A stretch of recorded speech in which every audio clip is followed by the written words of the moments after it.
जय हिंद। इस वीडियो में समझते हैं कि कोरोना वायरस किस तरह से हमारे शरीर में अटैक करता है और उससे हमारी मृत्यु कैसे हो जाती है, और वैक्सीन किस तरह से उस कोरोना वायरस को हरा देता है, या कोई व्यक्ति स्वतः कैसे ठीक हो जाता है वैक्सीन से, और वैक्सीन कौन सी सबसे ज़्यादा कारगर होगी, हमें कौन सी वैक्सीन को लगाना चाहिए, इस सब के बारे में हम समझा देते हैं। जैसा आप सब जानते हैं कि कोरोना जो है कहीं ना कहीं संपर्क में आने से ही फैलता है किसी इन्फेक्टेड व्यक्ति से, जिसमें सबसे ज़्यादा महत्वपूर्ण होता है ये इसका जो ड्रॉपलेट्स होता है। ये सब आपको पता है, इसीलिए थोड़ा सा 1 मीटर दूरी जो कहा जाता है कि कम से कम गैप बना के रखना चाहिए। देखिए, कोरोना जो वायरस है ना, इसके बाहर 2 हिस्से होते हैं। एक इसका जो बाहर इस तरह से निकला हुआ है नुकीला भाग, इसे कहते हैं स्पाइक प्रोटीन। यही सबसे घातक है, स्पाइक प्रोटीन। अगर इसका जो स्पाइक प्रोटीन है, ये बाहर वाला, अगर इसको तोड़ दिया जाए, इसको टकला कर दिया जाए, तो किसी काम का नहीं, फिर कोरोना से कोई नहीं डरेगा, यही भाग जाएगा। और इसके अंदर एक होता है गुच्छा जैसा, ये इसे कहते हैं जेनेटिक मटेरियल। ये करता है, ये हमारी बॉडी में घुसने में मदद कर देता है, और ये जेनेटिक मटेरियल जो है ना, अपने जैसे नए संतान को उत्पन्न कर देता है। इसलिए अगर एक भी कोरोना वायरस आया तो इसके अंदर का ये जो जेनेटिक मटेरियल है, ये उसको 1 से कब 1 लाख बना देगा, कब 1 करोड़ बना देगा, कुछ नहीं पता। तो ये जनरेशन बढ़ाने के लिए होता है, ये स्पाइक प्रोटीन शरीर में एंट्री करने के लिए होता है। ये कोरोना वायरस जो होता है, इसका ये स्पाइक प्रोटीन जो होता है, ये केवल फेफड़े में ही टच कर सकता है, बाकी शरीर में कहीं से भी ये एंट्री शरीर के अंदर सेल में नहीं कर सकता है। फेफड़े के जो सेल होते हैं काफ़ी सेंसिटिव होते हैं, और सेल में भी जो सेल मेम्ब्रेन होता है, वहाँ से ये एंट्री नहीं कर सकता है। सेल मेम्ब्रेन कुछ खास चीज़ को ही अपने अंदर जाने देते हैं, जैसे प्रोटीन, विटामिन, इन सब को जाने देते हैं। बाकी जो नया कुछ चीज़ आएगा ना, जो बॉडी में बाहर से लिया जाता है, तो उसको जाने के लिए ये रिसेप्टर लगे होते हैं। कोरोना वायरस का ये स्पाइक प्रोटीन इसी रिसेप्टर पर चिपक जाता है, और इसी के माध्यम से अंदर चला जाता है, और अंदर जाके अपना जेनेटिक इन्फॉर्मेशन दे देता है। और ये फेफड़े में ही जाता है, क्योंकि फेफड़े के जो लंग्स के जो टिश्यूज होते हैं, जो उसके सेल होते हैं, वो काफ़ी सेंसिटिव होते हैं। अब देखिए, ये जो कोरोना वायरस है, ये फेफड़ा है, फेफड़ा का ये रिसेप्टर है, ये ससुरा पकड़ लेता है कोरोना को, और कोरोना जाके इसी में चिपक जाता है, और यही इसको खींच के अंदर लेके चला जाता है। यही सबसे घातक हो जाता है। जैसे ये रिसेप्टर में चिपकता है, रिसेप्टर इसको खींच के अंदर ले जाता है, ये यहाँ से चिपका के अंदर लेके चला जाएगा। अंदर जाने के बाद इसका जेनेटिक मटेरियल जो है, आरएनए जो है, ये हमारे शरीर के अंदर जाके डीएनए से मैच करने लगता है, हम लोग के फेफड़ा के अंदर चला जाता है। और फेफड़ा के अंदर जाने के बाद, जैसे ये इसके रिसेप्टर पे टच हुआ इसका स्पाइक प्रोटीन, और ये इसको लेके अंदर गया, और अंदर जाने के बाद ये क्या करता है, हमारा न्यूक्लियस जो है, हमारे शरीर का जो न्यूक्लियस है, ये बहुत सीधा साधा है। इसको पता है कि स्पाइक प्रोटीन से जो भी ये रिसेप्टर से अंदर आ रहा है, वो ठीक ठाक आदमी है। तो इस ससुरा जो कोरोना है, इस सीधे जाके पूछता है न्यूक्लियस से कि फोटोकॉपी मशीन कहाँ है, कहाँ है वो फोटोकॉपी मशीन जिससे नए नए चीज़ों के बनते हैं। तो हमारे शरीर में फोटोकॉपी मशीन का काम करता है राइबोसोम। ये राइबोसोम धड़ाधड़ फोटोकॉपी करता है, किस चीज़ का, तो प्रोटीन का। तो हमारे शरीर में धड़ाधड़ प्रोटीन निर्माण करने का काम करता है यही राइबोसोम। अब देखिए, फोटोकॉपी मशीन की एक खराबी है, इस पर कौन सा पेपर रखे हैं, ये उसी का कॉपी करेगा, इसको नहीं पता कि कॉपी क्या हो रहा है। अब ये जो कोरोना वायरस है, इस रिसेप्टर के माध्यम से न्यूक्लियस में आ गया है, न्यूक्लियस इसको बता दिया कि राइबोसोम के पास चले जाओ, वही फोटोकॉपी करता है। अब ये छोटा जो कोरोना वायरस है, ये क्या करेगा, इस फोटोकॉपी के पास जाएगा, और यहाँ जो प्रोटीन वाला पेपर रखा है उसको हटा के अपना जेनेटिक मटेरियल रख देगा जो इसके अंदर है, मतलब अपने खानदान का फोटोकॉपी कराने लगेगा।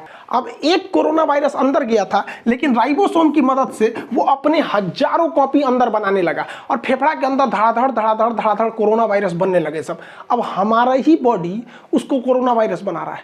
सोचिए, हमारा खुद का फेफड़ा, हमारा खुद का राइबोसोम जो कल तक प्रोटीन का फोटोकॉपी करता था, उसके स्कैनर से प्रोटीन हटा के आरएनए, ये कोरोना वाला ने अपना आरएनए रख दिया, उसी का फोटोकॉपी कर रहा है। तो इसको रेप्लिकेशन कहा जाता है। बहुत तेजी से बढ़ते हैं सब यहाँ पर। अब पूरे फेफड़े में ना ये कोरोना वायरस घूमने लगते हैं। तो हमारे शरीर का जो इम्यून सिस्टम है, कहते हैं ये कौन चीज़ है रे, ये कौन चीज़ आ गया यहाँ पर। पूरा इम्यून सिस्टम कंफ्यूजन में हो जाता है, उसको पता नहीं चलता है कि है कौन, लेकिन ये समझ जाता है कि ठीक आदमी नहीं है, इसको मारना चाहिए। तो हमारे शरीर का जो इम्यून सिस्टम है, ये इसको लगता है मारने, धाड़ धाड़ धाड़ धाड़ धाड़ मार काट करता है। तो हमारे शरीर को पता ही नहीं चल रहा, हम लोग ऐसे घूम रहे हैं आराम से, हम लोग के फेफड़ा में मार धाड़ चल रहा है। हमारा एंटीबॉडी जो है, ये हमारा इम्यून सिस्टम धाड़ धाड़ मार रहा है इसको। तो हम लोग को बुखार आना चालू हो जाता है, क्योंकि हमारे शरीर का ये डिफेंस मैकेनिज्म है कि जब भी अंदर मार धाड़ चलती है तो बुखार हो जाता है, ताकि वो टेम्परेचर से कोई कोई नए नए छोटे मोटे वायरस वगैरह ऐसे मर जाए, लेकिन ये ससुरा मरता नहीं है यहाँ पे, अरे मारे जा रहा है, मर ही नहीं रहा है यहाँ पे। तो न्यूक्लियस कहता है कि रे आप बकलोलवा, वो मारने से नहीं मरेगा, यहाँ फोटोकॉपी होकर उधड़ाधड़ निकल रहा है, इसकी कमी ही नहीं कर सकते तुम मार के। तो ये कहता है कि भैया तो हम कौन सी करें। तो न्यूक्लियस इसको बताता है हमारे इम्यून सिस्टम को कि एक काम करो, तुम एंटीबॉडी बनाओ, क्योंकि इसको घुसने से रोको, क्योंकि अगर ये घुस जाएगा ना, एगो तो घुस के अपना फोटोकॉपी बना ही रहा है, इसको घुसने से रोको। तो ये कहता है कि क्या करे, यही रिसेप्टरवा नोच देगा। तो ये कहता है ना रे भैया ओकरा मत नोच, एके नोच देगा ना तो कब वो दवाई खाएगा तो दवाइयों अंदर नहीं जाएगा। एक काम करना, इसी को बर्बाद कर दो, इसका जो खोपड़िया है, इसको खोपड़िया को कैसे भी बर्बाद करो। तो खोपड़िया का जो चिपकने वाला ना, उसका थुथुरा कूच दिया जाता है। तो थुथुरवा कूचने के लिए एक एंटीबॉडी होता है। तो हमारे शरीर का डिफेंस मैकेनिज्म एक एंटीबॉडी बनाता है। ये एंटीबॉडी जाके इसके मुँह से सट जाता है, मुंह से चिपक जाएगा। देखिए यहाँ जाके चिपक गया, ये ऐसे चिपक गया, ऐसे चिपक गया। तो ये चिपक जाते हैं सब, तो वो जैसे चिपक जाएगा तो वो इससे नहीं सट पाएगा। अब इसके स्पाइक प्रोटीन जो हमारे फेफड़े के रिसेप्टर से सट रहा था, अगर एंटीबॉडी शरीर में बनने लगेगा तो जाके चिपक जाएगा इसकी स्पाइक प्रोटीन से, और वो चिपक नहीं पाएगा। बस इसी तरह कोरोना सही हो जाता है। जिसके शरीर में एंटीबॉडी बनने लगा, वो एंटीबॉडी जाके किससे चिपकेगा, कोरोना वायरस के यहाँ पर जो स्पाइक प्रोटीन है उससे, और इस सिस्टम को लॉक कर देगा। अब ये लॉक कर देगा तो ये वाला इसमें जा नहीं पाएगा। लेकिन इस ससुरा कोरोना के बाहर बहुत ज़्यादा स्पाइक प्रोटीन है, तो बहुत ज़्यादा मात्रा में एंटीबॉडी होना चाहिए, तभी ना ये सबको लॉक करेगा। अभी देखिए ना, 1 2 3 4 5 पाँचें को लॉक कर पाया, इस ससुरा कहीं ना कहीं से सट के घुस जाएगा। इसलिए हमारे शरीर में एंटीबॉडी ज़्यादा बनना चाहिए। देखिए यहाँ पे खूब ज़्यादा मात्रा में एंटीबॉडी बना है, ये सब देखिए एंटीबॉडी। तो जिसके शरीर में ज़्यादा एंटीबॉडी बना, वो कोरोना जैसे आया एंटीबॉडी बन गया, धड़ाधड़ कोरोना का मुंह बंद कर दिया, अरे चुप ससुराना, तो तू सट के अंदर घुस जाएगा। और जिसमें ये एंटीबॉडी नहीं बन पाया वही लोग मर जाते हैं। तो कहा जाता है जिसका इम्यून अच्छा होगा, अच्छा होने का मतलब वो एंटीबॉडी ज़्यादा बना देगा, कोरोना का मुंह चिपका देगा, थाप दिया, चल चुपचाप रहो यहाँ पे, अब वो बच जाएगा यहाँ पे। अब आपको एक बात समझ में आ रही होगी हल्का हल्का कि वैक्सीन क्या करेगा। वैक्सीन कुछ नहीं करेगा, बल्कि वैक्सीन इसी एंटीबॉडी को बनाएगा ताकि यह एंटीबॉडी कोरोना के स्पाइक प्रोटीन पर जाके सट जाए और उसका मुंह बंद कर दे। अगर मुंह बंद हो गया तो कोरोना हमारे शरीर के रिसेप्टर से टच होकर अंदर नहीं जा पाएगा, वैसे ही ऊपर घूमते घूमते अपने से मर जाएगा। तो वैक्सीन का यही मेन काम हो गया कि वैक्सीन जैसे हमारे शरीर में लग जाता है तो इतना ज़्यादा हमारे शरीर में एंटीबॉडी बन जाता है कि ये एंटीबॉडी कोरोना को चारों ओर से घेर लेता है, कहता है कि आओ आओ सट जाओ हमारे में। तो चारों ओर से ये एंटीबॉडी सट जाता है। जब एंटीबॉडी सट जाएगा तो कोरोना के जितने स्पाइक प्रोटीन है उसका मुंह बंद हो जाएगा, हमारे शरीर में एंट्री नहीं मार पाएगा, दूसरा कोई काम नहीं है। जैसे देखिए ये एक ह्यूमन सेल है, अब इसमें क्या है, कोरोना वायरस का स्पाइक प्रोटीन फंस गया है, लेकिन जब उसमें न्यूट्रलाइज किया गया एंटीबॉडी देकर तो ये एंटीबॉडी जाके इससे सट गया है, ये एंटीबॉडी सट गया। अब ये इससे डायरेक्ट टच में नहीं आ सकता है, तो हमें कोरोना नहीं होगा। यही काम होता है हमारे वैक्सीन का। अब इसमें इतना टाइम क्यों लग गया, तो देखिए वैक्सीन बनाने में सबसे बड़ा था कि इसके अंदर का जेनेटिक मटेरियल जो फोटोकॉपी कर रहा था वो क्या है पता करने के लिए। तो बाद में पता चला कि वो आरएनए है।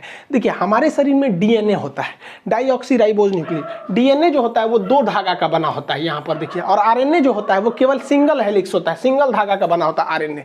तो जितने वायरस होते हैं वो आरएनए होते हैं, ज्यादातर वायरस आरएनए। अब आरएनए को बनने में ज़्यादा टाइम नहीं लगता है, खटाखट आरएनए बनता है, जबकि डीएनए बनने में टाइम लगता है। तो वायरस जो है बड़ा जल्दी जल्दी बनने लगते हैं सब यहाँ पे। तो वैज्ञानिकों ने इसी आरएनए को पकड़ के निकाला, इसलिए जितना वैक्सीन है सब वैक्सीन को आरएनए वैक्सीन, एमआरएनए वैक्सीन कहा जाता है। तो इस कोरोना का जो आरएनए है उसे वैज्ञानिकों ने निकाल लिया। अब देखिए हम लोग में तो डीएनए पाया जाता है, तो डीएनए नहीं है, देखिए डीएनए आरएनए में अंतर नहीं। एक उखाड़ दीजिए इसका तो क्या बन जाता है, आरएनए बन जाता है। तो डीएनए से आरएनए बनाया जा सकता है, उखाड़ के नोच दीजिए बस क्या बन जाएगा, आरएनए बन जाएगा। तो वैज्ञानिकों को कोरोना वायरस का आरएनए मिल गया। तो कोरोना कैसा वायरस है, एक आरएनए वायरस है, बस हमको ये मिल गया। अब वैज्ञानिकों ने क्या किया, इस आरएनए वायरस को केमिकल से कमजोर करके इसका नकल कर लिया, और इसे नकल करके जैसा इसके अंदर आरएनए था वैसे ही आरएनए को इंजेक्शन से हमारे बॉडी के अंदर भर दिया। और जैसे बॉडी के अंदर भरा तो बॉडी के अंदर क्या पहुंच गए सब, ये कोरोना वायरस। बट ये ओरिजिनल तो है नहीं, ये तो लैब में इन्होंने आरएनए से बनाया है, ओरिजिनल नहीं है। अब बताइए, ये ओरिजिनल नहीं है लेकिन दिखने में तो उसी के जैसा है, और जब दिखने में वैसे ही है तो शरीर के अंदर जाएगा तो शरीर के अंदर से एंटीबॉडी बनने लगेंगी ज़्यादा ज़्यादा, और इन दवाओं में एंटीबॉडी को बढ़ाने के लिए केमिकल मिला दिया जाता है, तो ज़्यादा से ज़्यादा एंटीबॉडी बनने लगेगी। तो जब कभी हमें वैक्सीन लगा दिया जाता है तो यह वैक्सीन एंटीबॉडी का निर्माण बहुत जोर से करने लगती है और हमारे शरीर में खूब ज़्यादा एंटीबॉडी हो जाता है, जो कि नकली कोरोना वायरस को देखकर बना होता है। और इसी बीच में ना पूरे उस कोरोना वायरस को घेर लेते हैं, हमारे शरीर में पूरा का पूरा एंटीबॉडी हो गया।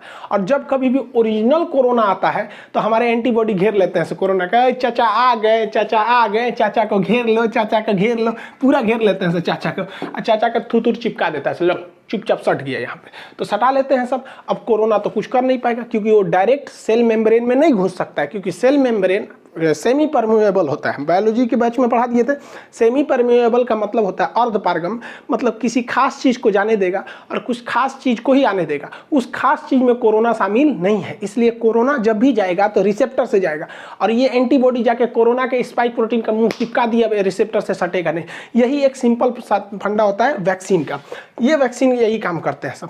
अब दुनिया के कई तरह के वैक्सीन है, जिसमें फाइजर जो है वैक्सीन, इस ससुरा अमेरिका का है, इसको -70 डिग्री पे रखना है, ये भारत में पॉसिबल ही नहीं है। हालांकि इसके साइड इफेक्ट ज़्यादा देखे गए। रूस का स्पुतनिक वैक्सीन है, और यूएनओ ने बनाया है गरीब देशों के लिए, अफ्रीका के लिए, जिसमें भारत की भी योगदान है। नोवावैक्स ये वैक्सीन है। ऑक्सफोर्ड यूनिवर्सिटी और एस्ट्राजेनिका ने मिलकर जो वैक्सीन बनाया है उसे भारत में नाम दिया गया कोविशील्ड। ये वैक्सीन भारत में बनी नहीं है, इसका प्रोडक्शन होगा serum institute of India Pune में, जिसके सीईओ हैं आदार पूनावाला। तो ये वैक्सीन है, जितनी वैक्सीन है ये सारी की सारी वैक्सीनें mRNA पर डिपेंड है, यानी आरएनए वैक्सीन है। मतलब कोरोना का कॉपी करें, हमारे बॉडी में घुसा दो, उसको देखा देखी जब वो बनने लगेंगे एंटीबॉडी, तो उस एंटीबॉडी की मात्रा बढ़ा दो, और जब ओरिजिनल कोरोना आएगा तो उसका थुथुर चाप देंगे। सभी सब इसी पर काम करता है, लेकिन भारत का वैक्सीन इस पर काम नहीं करता है।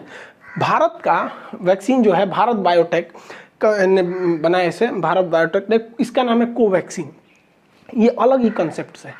कोवैक्सीन में क्या किया गया है कि कोरोना वायरस को ही कमजोर करके उसको थूर कूच के हमारे शरीर में भर दिया गया है। अब बताओ, उसे थोड़ा थुरा कूचा गया है, इसका जेनेटिक मटेरियल को खूब अच्छा से कूच काच दीजिए और कूच काच के हमारे शरीर में भर दीजिए, और शरीर में जैसे भरेंगे तो जाएगा अंदर, न्यूक्लियस से कहेगा हमारा फोटोकॉपी बनाओ, ये बेचारा अपने कूचा गया है, एक फोटोकॉपी निकलेगा तो ऊंचाई निकलेगा, तो हमारे शरीर के एंटीबॉडी आके छाप लेगा सब, इसको कहेगा मारो मारो मारो मारो मारो।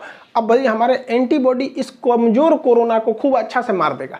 यही वजह है कि शुरुआत में जब वैक्सीन लिया जा रहा है ना, तो कुछ कुछ लोगों को हल्का फीवर आ जा रहा है, क्योंकि वो तो ओरिजिनल लड़ाई चालू है, लेकिन वैक्सीन के थ्रू बहुत ही कमजोर वायरस डाल दिया है भारत, बहु ओरिजिनल वायरस, लेकिन वो इतना कमजोर है कि वो उसका बच्चा भी कमजोर पैदा हो रहा है। तो हमारे शरीर का एंटीबॉडी उससे खेल खेल के सीख ले रहा है, और इसी बीच जब ओरिजिनल वायरस आ रहा है तो उसको भी मार के कूच दे रहे हैं। जा ससुरा, भारत वाला शुरू से जुगाड़ पर डिपेंड है। अब हैंड सैनिटाइजर क्या करता है, देखिए भाई, सैनिटाइजर का काम क्या होता है।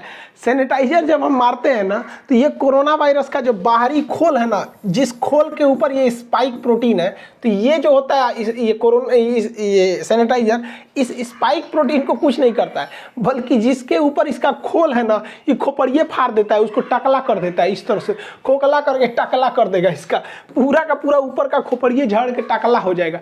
इस ससुरा सैनिटाइजरवा जो है ना, ये तो वैक्सीनवा का बाप है। वैक्सीनवा तो खाली उसका ठोड़वे बंद कर रहा था, ये मारा पूरा टकले कर देता है उसको, अब उसका पूरा आरएनए बाहर निकल जाता है, तो कोरोना रोने लगता है, ओ माय गॉड मेरा आरएनए चल गया, अब क्या करेंगे आप। तो आप कहेंगे कि सैनिटाइजर वे काहे नहीं पी लेते हैं, सोचा सैनिटाइजरवा ज़्यादा पी लेंगे लोग ना तो फेफड़वा में, तो हम लोग कहीं सोचा रिसेप्टरवा जो है ना फेफड़ा का, एकरो नोच देगा, बस दिक्कत हो जाएगा, हम लोग भी मर जाएंगे लोग यहाँ पे। इसलिए सैनिटाइजर जो है वो केवल बाहर के काम में आता है, वो कोरोना वायरस के बाहरी लेयर को फाड़ देता है। दुनिया में बहुत सारे वैक्सीन है, जिसमें एक ये जितने वैक्सीन है ये आरएनए वैक्सीन है सब, जबकि भारत का जो वैक्सीन है भारत बायोटेक द्वारा, ये तो ओरिजिनल वायरस का ही वैक्सीन है। अब इसमें से सबसे अच्छा कौन है, तो देखिए सारे वैक्सीन अच्छे हैं, डिपेंड करता है किसको कहाँ के ट्रायल पर किया गया है, किसी को अमेरिका में, किसी को इंडिया में, सारे के सारे वैक्सीन एक जैसे हैं, कोई खराब नहीं है। जैसे हम आपसे कहते हैं कि कौन सा साबुन नहाने के लिए अच्छा है, तो भैया आप लाइफ बॉय से नहाओ, चाहे डिटॉल से नहाओ, चाहे पियर से नहाओ, कोई फर्क नहीं पड़ता है, नहा के आप वैसे ही निकलेंगे। जैसे हमारे जैसे आप घड़ी साबुन से नहा लीजिए, कोई फर्क नहीं पड़ता। अब जैसे हम लोग हैं, भैंस जैसे हम लोग का चमड़ा है, तो उस पर लक्स वगैरह सुनता ही नहीं है, तो घड़ी साबुन ये सब से नहा लीजिए, कोई फर्क नहीं पड़ता, सब एक जैसा है, कोई दिक्कत नहीं आएगा। वैक्सीन जो है वो 60 से 90% तक ही वो कारगर है। लेकिन फ़ायदा क्या होगा? ऐसा नहीं है कि जिसे वैक्सीन लग गया उसे कोरोना नहीं होगा, होगा, उसको भी हो सकता है, बहुत कम चांस है। और अगर होगा भी ना तो वो घर पे ही ठीक हो जाएगा, मरेगा नहीं वो। सबसे बड़ा फायदा यही है वैक्सीन का, उसे दोबारा कोरोना हो जाएगा बट मरेगा नहीं। तो इससे अच्छा क्या चाहिए? बीमारी हो जाए, खांसी सर्दी हो के ठीक हो जाए, मरिए जा रहा है सोचा, इसमें ना दिक्कत हो जाता है, डेथ नहीं होगा। कोरोना वैक्सीन की 2 डोजेज लगाई जाएंगी। एक डोज से दूसरे डोज के बीच में 28 से 42 दिन का गैप रखा जाएगा। एक डोज मान के चलिए आप 1 तारीख को ले लिए, तो फिर 28 से 40 दिन के बीच में कभी भी एक डोज ले लीजिए, ताकि आपके बॉडी में 2 बार कोरोना वायरस को इंजेक्ट कराया जा सके वैक्सीन के माध्यम से, जिससे कि आपकी एंटीबॉडी रेडी हो सके, लड़ने के लिए तैयार रह सके। अब देखिए, एक रिसर्च करना ये है कि ऐसा माना जा रहा है कि अगर किसी व्यक्ति को पहला डोज अगर फाइजर का लगा दिया जाए और दूसरा डोज कोविशील्ड का लगा दिया जाए तो ये ज़्यादा असरदार होगा। लेकिन अभी क्या हो रहा है कि पहला डोज जिस वैक्सीन का है, दूसरा डोज भी उसी का है। लेकिन ऐसा वैज्ञानिकों का कहना है कि अलग अलग डोज दिया जाए। अब चूंकि भारत में 2 ही वैक्सीन है, एक कोविशील्ड है, एक कोवैक्सीन है, तो भारत सरकार को भी इस पर रिसर्च करना चाहिए कि पहला डोज देना चाहिए कोविशील्ड का, दूसरा कोवैक्सीन का ही दे दीजिए, ताकि ज़्यादा सूटेबल रहे, दोनों तरह से हम लोग उसमें वायरस से लड़ सके। यहाँ पर एक्सचेंज कर देना चाहिए। अब इसके साइड इफेक्ट को लेकर कुछ डर रहे हैं। देखिए, इसका कोई साइड इफेक्ट नहीं है, 99% लोगों को कोई साइड इफेक्ट नहीं है। कुछ लोगों को हो रहा है हल्का बुखार, तो आपको बता ही दिए, क्योंकि जैसे वैक्सीन जाएगा मारधाड़ चालू होगा, हल्का बुखार होगा, पैरासीटामोल खा लीजिए, नॉर्मल 1 रुपये का कम्बीफ्लान या फिर कैल्पोल वगैरह कुछ भी खा लीजिए, नॉर्मल सही हो जाएंगे यहाँ पर। इससे ज़्यादा कुछ नहीं होगा। थोड़ा बहुत आपको, कुछ लोग को सर दर्द की शिकायत मिली गई है, करोड़ों में 1-2 ठोको। अरे यार, तो जो सर दर्द और बुखार नहीं झेल सकता है ससुरा, तो नहीं तो जी कह रहा है ससुरा, ओकरा से डर रहा है। यहाँ पे कोरोना से नहीं डर रहा है, डर रहा है कि वैक्सीन लगाएंगे तो बुखार हो।